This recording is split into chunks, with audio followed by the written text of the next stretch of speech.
At the end of June, the eviction moratorium is up. And I got news for you folks. I don't think they're going to extend it. I think they're starting to try, the pandemic is winding down. The pandemic is over, whatever that means. Granted, obviously cases are way down, which is a good thing. Let's not forget all the people that have died. Let's not forget all the people with long haul COVID, including Jen, who's been suffering. But thank God the cases are down.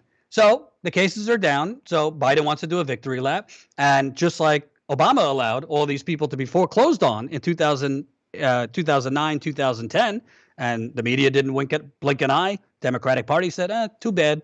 Let's do Dodd-Frank, which is another Band-Aid to a gunshot wound, and let all you people be foreclosed on, mostly Black and Latino people, by the way. There's an eviction moratorium coming up at the end of June. There's been a patchwork of rental relief that's been put in there. And before I get to the details of the eviction moratorium, I want to take you through what Biden said. So Biden was interviewed.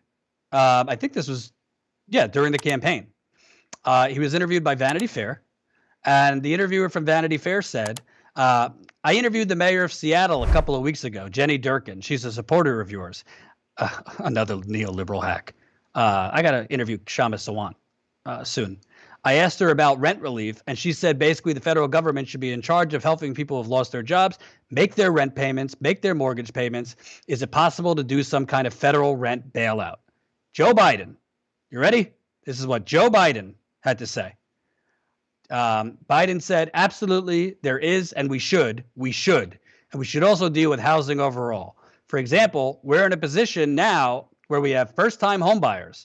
When they get through this, I provide a $15,000 tax credit for first-time homebuyers. They don't have enough money to be able to get the down payment to get started.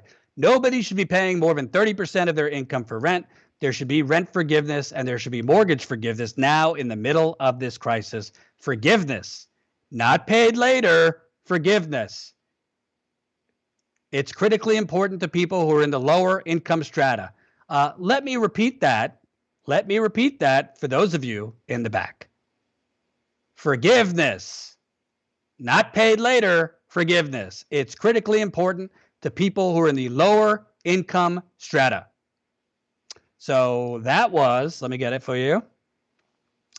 This was May 2020. When he was trying to get, he was pretty much had the Democratic nomination wrapped up there. Bernie had dropped out. So he was basically the Democratic nominee at that point, and again, was lying to people. He said right there, the media will never show you that. He said, forgive the rent, as in the government should pay the rent. Not this patchwork rental relief bullshit, which, by the way, all these rental relief programs are a bureaucratic nightmare where, I'm going to read to you, a lot of these states that have gotten money from the federal government have not distributed the money to renters behind. And now we're facing an eviction moratorium expiring in a few weeks.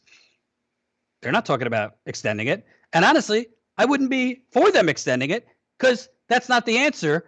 Eventually, the music's going to stop and these people are going to owe the money. And by the way, it's not just the people that have already, maybe you have paid your rent and you're not behind, but to do that, you had to max out your credit card or go in debt elsewhere to pay your rent during this pandemic. What about all the people that might technically not be behind, but are screwed because they're in debt other places? Isn't that the common man Joe Biden talked about in that interview with propagandist David Brooks? So we've showed Biden said he was for rent forgiveness in May. Right? May 2020. Let's show you what he said in the beginning of his presidency in February when he did a town hall with CNN, which was a slobbering, pathetic softball affair. We promised to look at all the people who are on the verge of being kicked out of their apartments because they cannot afford the rent. What happens when that happens? Look at all the mom and pop landlords that are in real trouble if we don't subsidize this in the meantime. Look at all the people who are on the verge of missing and how many people have missed their last 2 mortgage payments and are able to be foreclosed on. That's why I took executive action to say they cannot be foreclosed on in the meantime. Because look at what the impact on the economy would be. You think it's bad now, let all that happen. Let me get this straight. In the meantime, look at what the effect would be on the economy not look at what the effect would be on these people that are going to be evicted. What would be the effect on the economy? See that? That's the capitalist mindset there. What would be the effect on the market? What would be the effect on the economy? But he said, that's why I've taken executive action to not foreclose on people in the meantime. Well, what happened from May 2020 to February 2021? What happened? He said when he was running, forgiveness, not paid later. Forgiveness, not paid later. But he gets into office. Well, in the meantime, I'll protect you. But when the pandemic's over, well, you're on your own. Common man. But the media doesn't cover any of this. The media doesn't challenge him. He said forgiveness. He says, I'm for the common man. He says this is a pandemic that was brought on by nobody. Well, there's a lot of people that are going to be thrown out into the streets. It's already happening in the Bronx, in New York City. I just emailed a tenants group today to try to get interviews. Is Joe Biden worried about those people? Is the Democratic Party worried about those people? What are those people supposed to do? It's not enough to give temporary Band-Aids. These people didn't create this pandemic. A lot of these people have been trying to get back to work. But in America, Joe Biden is more worried about the economy and the market than actual human beings. The human dignity he talked about. He didn't give a damn about human dignity because these people are literally facing an eclipse right now. So $45 billion was supposed to be going to tenants to pay their rent during this pandemic. Rent relief was the solution to a possible wave of evictions. It ran headfirst into reality, Vox says. So everyone agreed that rent relief was the only way to stop a wave of millions of Americans from being evicted. The logic was simple. Give people who were struggling during the pandemic the money to pay their rent, and landlords would have no reason to evict for non-payment. That simplicity and that remarkable unity from the landlord lobby and tenant advocates alike in calling for this type of relief led Congress to allocate $25 billion in rental assistance in December. Less than 3 months later, in March, they allocated another $21 billion. But despite this unprecedented level of federal aid, people like Emil Ashby are still in a crisis. Quote, I'm terrified. I'm so terrified to spend money. The 31-year-old Floridian told me as she shopped Walmart for household supplies, I literally donated eggs to make rent. I'm selling off body parts. This woman's donating her eggs to make rent. I thought Joe Biden cares about dignity.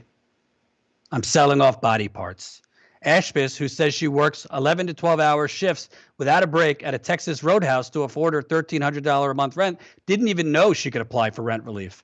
Technically, she couldn't until the week before last when the state opened up its rent relief application process, the Tampa Bay Times reports. Meanwhile, Miami-Dade County, where she resides, has already closed its program for applications. The disconnect between Ashby's situation and the federal relief that was supposed to help renters like her explains why people are sounding the alarm about a potential deluge of eviction if the federal moratorium is allowed to expire or is struck down in the next few weeks. Getting money into the hands of renters has been exceedingly complicated. No shit. It's meant to be complicated, just like the unemployment insurance program is. The National Low Income Housing Coalition has found over 340 different programs attempting to administer the federal aid. Some programs require onerous documentations. Others make it easy for landlords to apply, and most put the onus, others don't make it easy for landlords to apply, and most put the onus on tenants to provide extensive proof of need. And Ashbis is far from unique. Many advocates Vox spoke with said tenants often don't even know the aid is available to them. All of this underscores the difficulty of aiding those at higher risk.